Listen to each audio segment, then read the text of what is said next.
Friends, আজকে আমি তোমাদের সাথে খুবই সিম্পল কলার বড়ার রেসিপি শেয়ার করব। তাহলে চলো রেসিপিটি শুরু করি। প্রথমে একটি বলে দুটো কলা, 1 চামচ চালের গুঁড়ো, 1 চামচ ময়দা, 1 চামচ সুজি, মিষ্টির জন্য স্বাদ মতো চিনি নিচ্ছি। তোমরা চিনির পরিবর্তে কিন্তু চিনির গুঁড়ো ইউজ করতে পারো। এখন সব কিছুকে ভালো করে মেখে নিচ্ছি।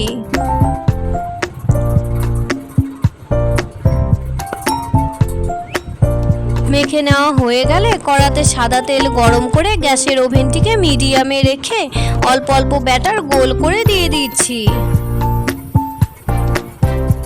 বড়ার একদিক হয়ে গেলে বড়াগুলিকে উল্টে পাল্টে ব্রাউন কালার করে ভেজে তুলে নিচ্ছি। কলার বড়া আমার কিন্তু এখন রেডি। তাহলে বন্ধুরা, আমার আজকের এই রেসিপি তোমাদের কেমন লাগলো অবশ্যই কমেন্ট করে জানিও। ভালো লাগলে এই ভিডিওতে লাইক করে দিও আর রিলেটিভদের সাথে শেয়ার করতে কিন্তু ভুলে যেও না। আজকের মতো এই পর্যন্তই, আসছি, টাটা।